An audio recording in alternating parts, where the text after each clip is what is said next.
በስመ አብ ወወልድ ወመንፈስ ቅዱስ አሐዱ አምላክ አሜን። በየዓመቱ ኢየሱስ ክርስቶስ ከተጠመቀ በኋላ በገዳመ ቆሮንጦስ የጾመውን 40 ቀንና ሌሊት ቤተ ክርስቲያን ሥርዓት ደንግጋ ታላቁን የጌታን ጾም ሕዝበ ክርስቲያን ሁሉ እንዲጾመው ታደርጋለች። በቤተ ክርስቲያን ሥርዓት ታላቁ የጌታ ጾም ለ2 ወራት ይጾማል። የቤተ ክርስቲያን አባት ታላቁ ሊቅ ቅዱስ ያሬድ ይህን ወራት ለ8 ሳምንታት ከፍሎታል። እያንዳንዱን ሰንበት ስም ተሰጥቶት ጌታችን ኢየሱስ ክርስቶስ በምድር ተገልጾ ያደረገው ድንቅ ሥራ ቤዛነቱ ይወሳበታል፣ በጾም በጸሎትና በስግደት። የጾሙ የመጀመሪያው እሁድ ዘወረደ ይባላል። ይህ የመጀመሪያ ሳምንት በሲኦል ተጥለው በአጋንንት እየተቀጠቀጡ የአምላክን መውረድ የተስፋይቱን ቀን ይጠብቁ የነበሩ ነፍሳት የተስፋቸው ጅማሬ ሰማይና ምድር የማይችለው የክብር ባለቤት የሆነ አምላክ ከሰማየ ሰማያት መውረዱ ከድንግል ማርያም ከሥጋዋ ሥጋ ከነፍሷ ነፍስ ነስቶ የመወለዱ ነገር ይታወስበታል። ስለዚህ ነው ዘወረደ መባሉ። በዚህ ሳምንት ከቀዳሚ ነቢያት አንዱ ሊቀ ነቢያት ሙሴ የሚታወስበታል። ይህን የጾም ሳምንት ጾመ ሙሴ ወይንም ሙሴኒ ተብሎ ይጠራል። የሁዳዴ ጾም የመጀመሪያው ሳምንት። ሁለተኛው የአብይ ጾም እሁድ በቤተ ክርስቲያን ሥርዓት ቅድስት የሚል ስያሜ ያለው። ቅድስት ማለት ልዩ ማለት ነው። ይህ ሳምንት ልዩ ሳምንት ነው። ልዩ ቅዱስ የሚያደርገው ኢየሱስ ክርስቶስ ጾምን የጀመረበት ዕለት ስለሆነ ነው። በዚህ ዕለት ስለ እግዚአብሔር ቅድስና ይወሳል።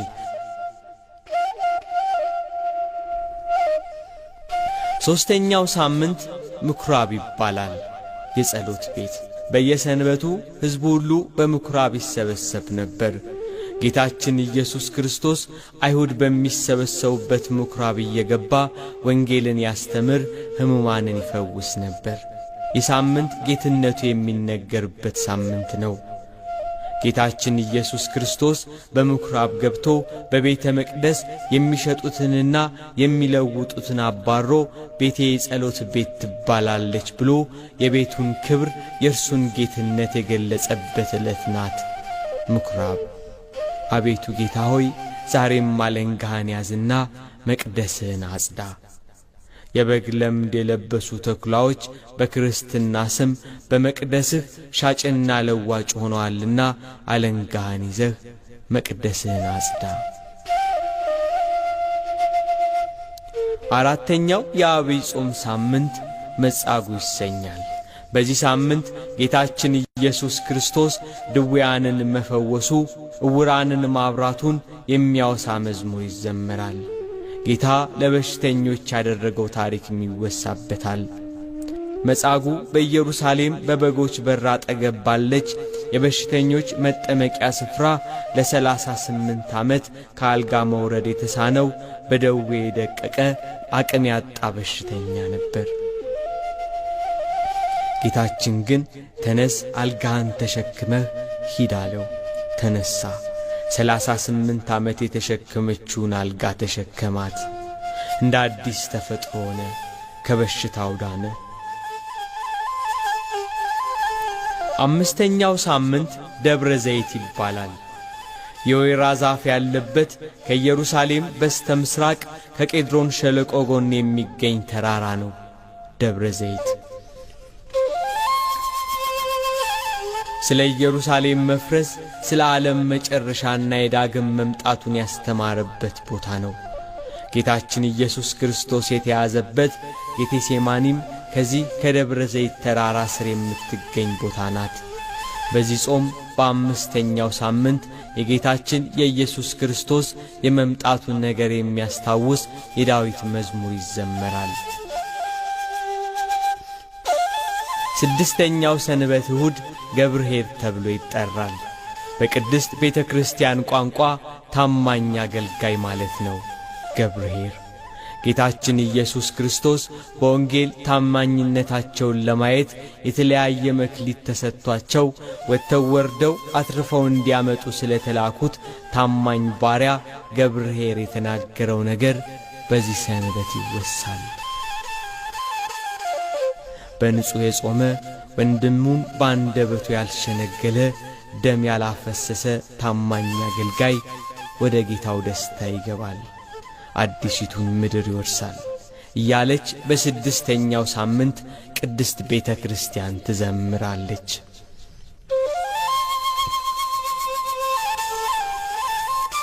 ሰባተኛው እሁድ ኒቆዲሞስ ነው።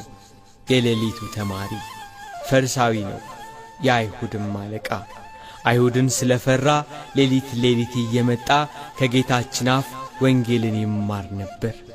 በዚህ እሁድ የኒቆዲሞስ ታሪክ ይነገራል። መዝሙር ከቅዱስ ዳዊት ይዘመራል።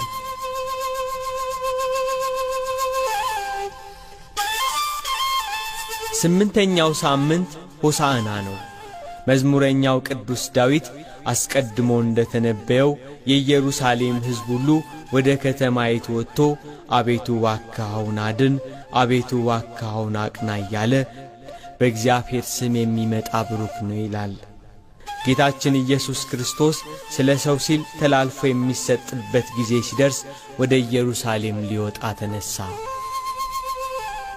ደብረ ዘይት በሚባል ተራራ አጠገብ ወዳለች ወደ ቤተ ፋጌና ወደ ቢታንያ ጌታችን ኢየሱስ ክርስቶስ በአህያ ውርንጭላ ላይ ተቀምጦ ወደ ኢየሩሳሌም ቀረበ።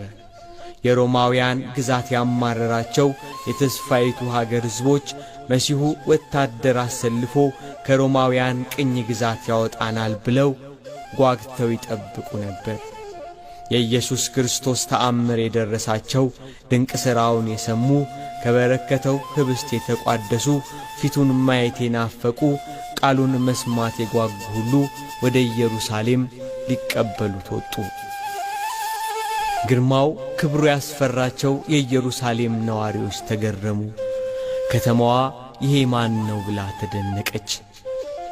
ወደ ደብረ ዘይት ቁልቁለት በቀረበ ጊዜ ሕዝቡ የዘንባባ ዝንጣፊ ይዞ አሁን አድን፣ ሆሳዕና ሆሳዕና፣ በጌታ ስም የሚመጣ ንጉሥ የተባረከ ነው፣ በሰማይ ሰላም በአርያም ክብር አሉ። እየወደቁ ሰገዱለት። በዘንባባ ዝንጣፊ ጨርቃቸውን መሬት እያነጠፉ በእልልታ ተቀበሉት። ከተማይቱ ታወከች። የጌቶች ጌታ በተዋረደ የአህያ ግልገል ተቀምጦ ወደ ኢየሩሳሌም ገባ። ሕፃናቱ በእግዚአብሔር ስም የሚመጣ ብሩክ ነው፣ አንተ አማልክት አምላክ የእስራኤልም ንጉሥ እግዚአብሔር ብሩክ ነህ እያሉ እያመሰገኑ ተቀበሉት። ከመድኃኒትነቱ የተነሣ ከቤቱ መሠረት ሳይናወጥ ከልዑል መንበሩ ወርዶ ጸጋና ኃይልን አሳየ። ሆሳዕና በአርያም ሆሳዕና በአርያም ሆሳዕና በአርያም። ወደ ከተማይቱ በር ሲቃረብ ከተማይቱን በሩቅ አይቶ ስለ ከተማይቱ አለቀሰ። ሰላሟን ያላወቀች መድኃኒቷ ከዓይኗ የተሰወረባት ኢየሩሳሌምን አይቶ አለቀሰላት። የመጎብኘትሽን ዘመን የመዳንሽን ምስጢር አላወቅሽምና ብሎ አዘነላት። ሕዝቡ ዙሪያውን ከቦት ከተማይቱ በሕዝብ ብዛት ተጨናንቃ ሆሳዕና እያሉ እየጮኹ ጌታችን ኢየሱስ ክርስቶስ ስለ አዳም በደል ስለ ሰው ልጆች ኀጢአት ለመስቀል ሞት ተላልፎ ወደሚሰጥበት በመስቀል ወደሚነግሥበት ወደ ኢየሩሳሌም ገባ። ሆሳዕና በአርያም ቅዱስ ዳዊት እንደዘመረ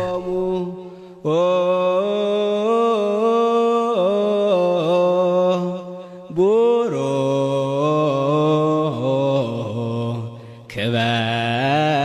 ክበሉ እንዘ ትጸርሁ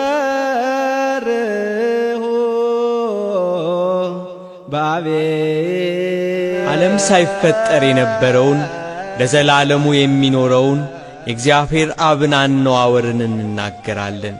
ከእርሱ አስቀድሞ የለም፣ ከእርሱ በኋላ የለም፣ እንደ እርሱ ያለ የለም። እርሱ ከሁሉ አስቀድሞ የነበረ ነው። መባረቅት ሳይመዘዙ ነጎድጓድም ሳይሰማ የደመናት ግዘፍ ሳይሳብ እግዚአብሔር ነበረ። ከጊዜና ከሰዓት አስቀድሞ ከሌሊትና ከመዓልትም ከወርና ከዓመታትም ከአዝማናትም በፊት እግዚአብሔር ነበረ። የማይቆጠር የማይሰፈር በእኛ ላይ የታወቀ የቸርነቱን ብዛት እንናገራለን።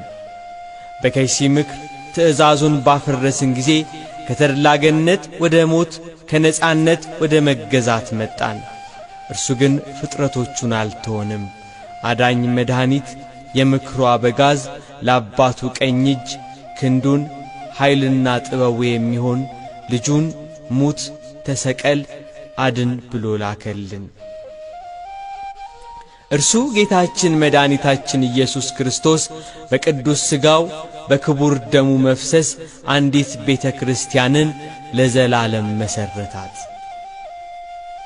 በውሃ ግድግዳ በደም መሠረት የተመሠረተች ቅድስት ቤተ ክርስቲያን እግዚአብሔር ለሰው ልጆች ያደረገውን ታላቅ የድነት ሥራ ኢየሱስ ክርስቶስ ስለ ዓለሙ ድነት ራሱን ቤዛ አድርጎ እስከ መስቀል ሞት መድረሱን የተወጋ ጎኑን እያሳየ ለፍርድ እስኪመጣ ድረስ በታላቅ ክብር ስትመሰክር ትኖራለች። ሃሌሉያ ሃሌሉያ ሃሌሉያ